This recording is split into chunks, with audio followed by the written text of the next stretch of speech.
দেখে দেখে ধরেছে। ভোর 4টার মধ্যে দাঁড়িয়ে দাঁড়িয়ে 30 পারা কোরআন মুখস্থ খতম শুনিয়ে শেষ করে দিয়েছে। এটা আমার জীবনের ঘটে যাওয়া ঘটনা, কিন্তু যখন পড়েছি তখন এর মর্তবা এতটা উপলব্ধি করতে পারিনি। কিন্তু এখন বর্তমানে এটা কল্পনা করলেও মনে হচ্ছে যে এটা কি করে সম্ভব, এটা কিভাবে সম্ভব হয়েছে যে এত বড় কোরআন মুখস্থ করে সারা রাত ভরে দাঁড়িয়ে দাঁড়িয়ে পুরা কোরআন সূরা ফাতিহা থেকে নাস পর্যন্ত মুখস্থ শোনানো।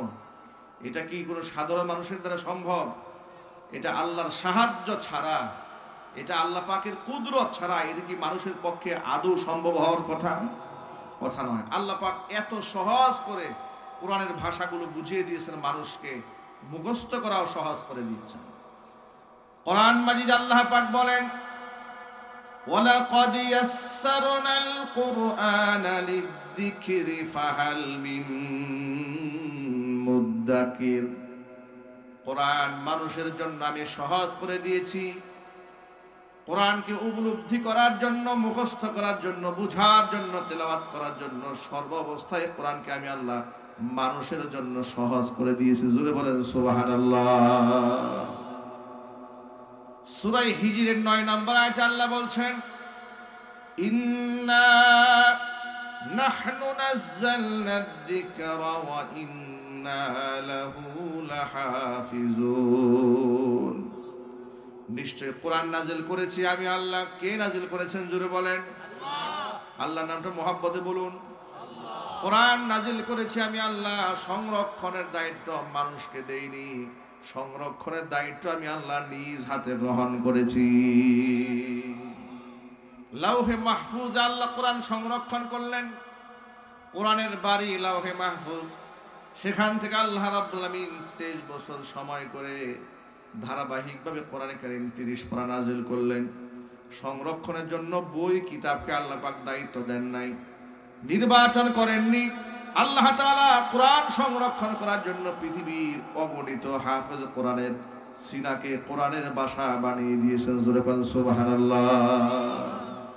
এই যে ছেলেরা আজকে মাথায় পাগড়ি পেয়েছে, এগুলা হচ্ছে জীবন্ত কোরআন। এই ছেলেরা কি? জোরে বলেন তো ভাই। এরা জীবন্ত কোরআন, এরা হাঁটে কোরআন হাঁটে, ওরা খায় কোরআনে কারীম খাচ্ছে। আল্লাহু আকবার বলেন। ওদের মর্তবা অনেক বেশি, অনেক অনেক মর্তবা। নবী করিম সাল্লাল্লাহু আলাইহি সাল্লাম বিজ্ঞ মাহের অভিজ্ঞ কোরআনে কারীমের তেলাওয়াতকারী তালি যারা ছিলেন, কারি যারা ছিলেন, তাদেরকে অনেক অনেক সম্মান দিতেন। আল্লাহর নবী নিজে সম্মান দিয়েছেন। ইবনে মাসউদ রাদিয়াল্লাহু তাআলা আনহুকে নবী করিম সাল্লাল্লাহু আলাইহি সাল্লাম বলেছেন, ইকরা আলাইয়াল কোরআন, তুমি আমার কোরআন শরীফ শোনাও। ইবনে মাসউদ রাদিয়াল্লাহু তাআলা আনহু বলছেন, আনা আকরাউ আলাইকাল কোরআন ওয়াল কোরআনু উনজিলা ইলাইক। কোরআন তো আপনার উপর নাজিল হয়েছে আর আমি আপনাকে কোরআন শোনাবো। রাসূল বললেন, উহিব্বু আন আসমাআল কোরআনা মিন গায়রি। কোরআন নিজে পড়তে যেমন ভালোবাসি, অন্যের কাছ থেকে আমি কোরআন শুনতেও পছন্দ করি। কোরআন মাজিদের সাথে সংশ্লিষ্ট ব্যক্তিদেরকে আল্লাহর নবী আলাদাভাবে মর্যাদা দিতেন। একজন সাহাবীর নাম ছিল উবাই ইবনে কাব রাদিয়াল্লাহু তাআলা আনহু। ইন্নাহু কানা মুআল্লিমাল কোরআন। কোরআনের শিক্ষক ছিলেন। নও মুসলিম সাহাবীরা যারা কোরআন শরীফ শিখতেন, তাদেরকে উবাই ইবনে কাব রাদিয়াল্লাহু তাআলা আনহু কোরআন শেখাতেন। আর কোরআন যখন নাজিল হতো, নবী করিম সাল্লাল্লাহু আলাইহি ওয়াসাল্লামের কাছ থেকে শুনে লিখে যারা কোরআন সংরক্ষণ করতেন, তাদের মধ্যে অন্যতম ব্যক্তির নাম হচ্ছে উবাই ইবনে কাব। একদিন আল্লাহর নবী উবাই ইবনে কাব রাদিয়াল্লাহু তাআলা আনহুকে ডেকে বলছেন, উবাই, আল্লাহ তাআলা আমাকে হুকুম করেছেন আমি যেন তোমাকে 30 নম্বর পারা থেকে সূরা বাইয়িনা তেলাওয়াত করে শোনাই। জোরে কোন আল্লাহু আকবার। এই কথা বলার পর উবাই ইবনে কাব রাদিয়াল্লাহু তাআলা আনহু শুনে তো হতবাক হয়ে গেলেন। অবাক বিষয় জানতে চাইলেন, আওয়া সাম্মানি ইয়া রাসূলুল্লাহ, আল্লাহর রাসূল, আপনি যে বললেন আল্লাহ আপনাকে হুকুম করেছেন আমাকে কোরআন শোনাতে, তো আল্লাহ পাক কি তার পবিত্র জবানে আমার নামটা কি উচ্চারণ করেছে নাকি? আওয়া সাম্মানি, হুজুর বললেন, নাম, আল্লাহ তোমার নাম ধরে বলেছেন, ও আমার হাবিব তুমি উবাই ইবনে কাবকে কোরআন শোনাও। জোরে আওয়াজ করেন আল্লাহু আকবার।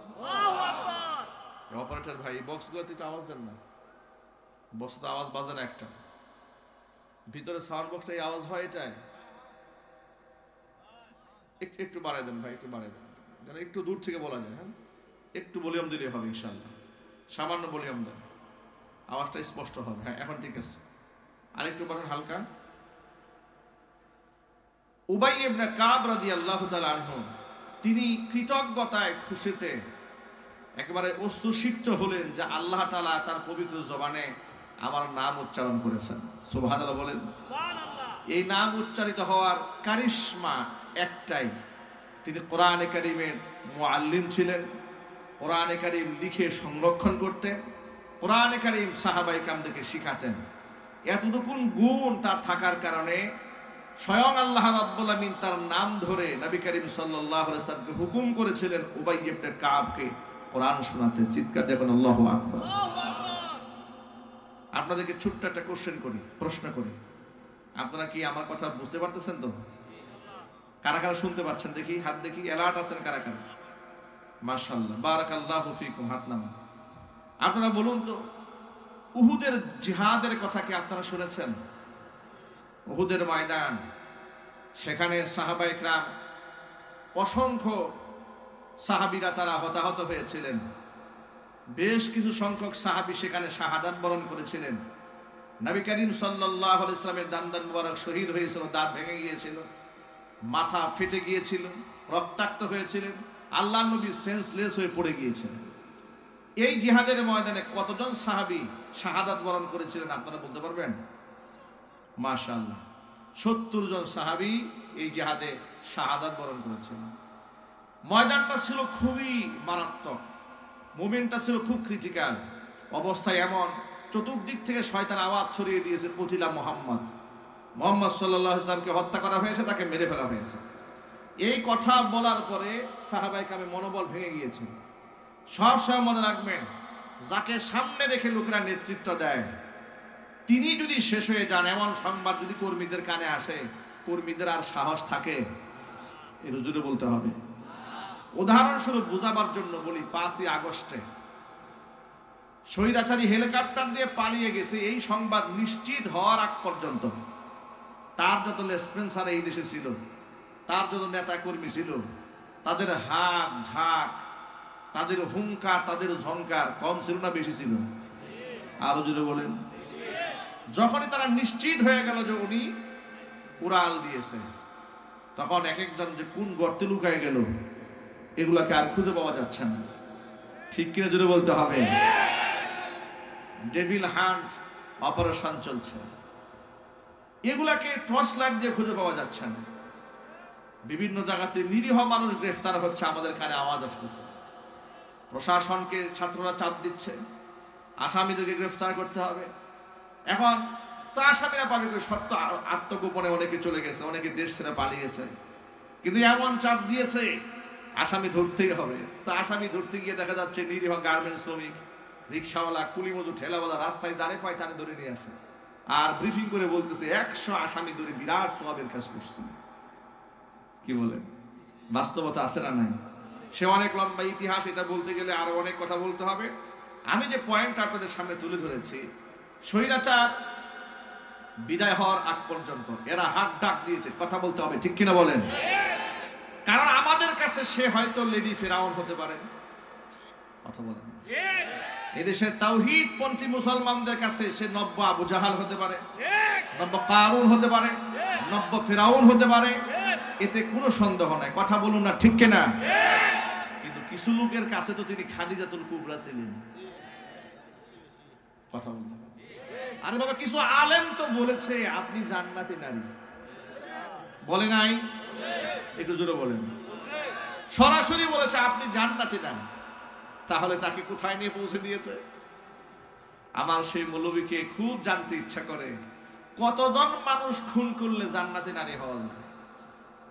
কতজন আলেমকে মিথ্যা মামলা দিয়ে কারাগারে ঢুকাই দিলে জান্নাতি নারী হওয়া যায়? কতজন আলেমকে শহীদ করলে জান্নাতি রমণী হওয়া যায়? এই ভণ্ড মৌলবীর কাছ থেকে জবাব নেওয়া উচিত, কথা ঠিক কিনা বলেন? স্বৈরাচারের দূষরদের বিচার হওয়ার সাথে সাথে এই ভণ্ড মৌলবীগুলা 5 আনা গোলামগুলারও বিচার এই মাটিতে হওয়া উচিত। এরাই ধর্মের 12টা বাজিয়ে দিয়েছে। মূল নেতৃত্বে যিনি থাকেন তার ব্যাপারে যখন আওয়াজ উঠে গেল, উহুদের ময়দানে কুতিলা মুহাম্মদ সাল্লাল্লাহু আলাইহি ওয়াসাল্লাম মারা গেছেন, এই সংবাদটা শোনা মাত্র অনেক সাহাবীর মনোবল ভেঙে গিয়েছিল। এই সুযোগে কাফের বেঈমানেরা মুসলমানদেরকে এমন ভাবে টুকরা করতেছিল, 70 জন সাহাবী এই জিহাদের ময়দানে তারা শাহাদাত বরণ করে আল্লাহর জান্নাতের মেহমান হয়ে যায়। এই 70 জন সাহাবীকে কবরে মাদফুন করা হবে, কবরে শোয়ানো হবে। তো এক একটা কবর খুঁড়তে গেলে একটা একটা করে 70টা কবর খনন করতে হবে। কাজটা কি সহজ না কঠিন? বিরাট কঠিন কাজ। আবার সাহাবায়ে কেরাম সব রক্তাক্ত, ক্ষত বিক্ষত, আহত, কারো পা চলে গেছে, হাত চলে গেছে, চোখ চলে গেছে, এরকম অবস্থা। আল্লাহর নবী কবরস্থ ব্যক্তিদের জন্য, কবরে মাদফুন হওয়া শহীদ হওয়া ব্যক্তিদের জন্য, এমনকি যারা বেঁচে আছেন তাদের জন্য কাজটা যেন সহজ হয়ে যায়, নবীজি সাল্লাল্লাহু আলাইহি ওয়াসাল্লাম শহীদদের তালিকা করে 70 জন শহীদের জন্য 35টা কবর খনন করার জন্য নির্দেশ প্রদান করলেন। এক একটা কবরের মধ্যে 2 জন করে শহীদকে শোয়ানো হবে। কয়জন করে? 35টা কবর খনন করা হলো। এখন এক একটা কবরের মধ্যে 2 জন করে শোয়ানো হবে, একজনকে সামনে আর একজনকে পেছনে, লম্বা লম্বি করে, পাশাপাশি করে নয়, একজনকে সামনে আর একজনকে পেছনে শোয়ানো হবে। এখন সামনে কাকে শোয়াবেন আর পেছনে কাকে শোয়াবেন? নবীজি সাল্লাল্লাহু আলাইহি ওয়াসাল্লাম সাহাবীদের সাথে পরামর্শ করলেন, প্রতি কবরের মধ্যে যে 2 জনকে শোয়ানো হচ্ছিল, 2 জনের মধ্যে রাসূল পাক সাল্লাল্লাহু আলাইহি ওয়াসাল্লাম মর্যাদাগত তালিকা ক্লাসিফিকেশন করার জন্য, স্তরবিন্যাস করার জন্য, মর্যাদাগত পার্থক্য করার জন্য সাহাবীদের কাছ থেকে পরামর্শ নিচ্ছিলেন। ও সাহাবীরা বলো, এই 2 জনকে যে এই কবরে শোয়ানো হবে, 2 জনের মধ্যে আল্লাহর কোরআন বেশি ভালো জানতো কে? সুবহানাল্লাহ। ভাবা যায় 2 জনের শহীদ, তাদের কোনো হিসাব হবে না, বিনা হিসেবে উভয়ই জান্নাতে যাবে। আল্লাহু আকবার বলেন। আল্লাহু আকবার। শহীদের তো বিরাট মর্যাদা, তাদের কোনো হিসাব হবে না কিয়ামতে। এক রক্তাক্ত দেহ নিয়ে রাসূল পাক সাল্লাল্লাহু আলাইহি ওয়াসাল্লামের সামনে, আল্লাহর সামনে তারা দাঁড়াবেন। আল্লাহ পাক জিজ্ঞেস করবেন, তোমাদের এই অবস্থা কেন? গায়ে এত ক্ষত বিক্ষত কেন? রক্ত ঝরছে কেন? তারা বলবে, আল্লাহ, দুনিয়ার মাটিতে তোমার দ্বীনের পতাকাকে উড্ডীন করার জন্য আমরা লড়াই করেছি, সংগ্রাম করেছি। শত্রুরা আমাদেরকে এইভাবে ক্ষত বিক্ষত করে দুনিয়া থেকে বিদায় করেছে। তাদের রক্ত থেকে দুর্গন্ধ বের হবে না, মিশকের গ্রানে গোটা হাসরের ময়দানে ভরপুর হয়ে যাবে। আল্লাহ পাক আপনাদেরকে বলবেন, তোদের কোনো হিসাব হবে না, বিনা হিসেবে তোরা আমার জান্নাতে চলে যা। যারা বিনা হিসেবে জান্নাতি, তাদের মধ্যে আল্লাহর নবী কোরআন মাজিদ বেশি ভালো কে জানতেন, এতটুকুন বিষয় নিয়ে মর্যাদাগত পার্থক্য করে যার ব্যাপারে সাহাবায়ে কেরাম সাক্ষ্য দিতেন, নবীজি ইনি তুলনামূলক কোরআন এর থেকে বেশি ভালো জানতেন, তাকে নবীজি মাথার কাছে শোয়াই দিয়েছেন, অন্যজনকে পায়ের কাছে স্থান করে দিয়েছেন। কোরআনের সাথে সংশ্লিষ্ট ব্যক্তিদের সম্মান যুগ যুগ ধরে আল্লাহ নবী নিজে দান করেছেন, স্বয়ং আল্লাহ পাক দান করেছেন। জোরে কোন আল্লাহু আকবার। আল্লাহু আকবার।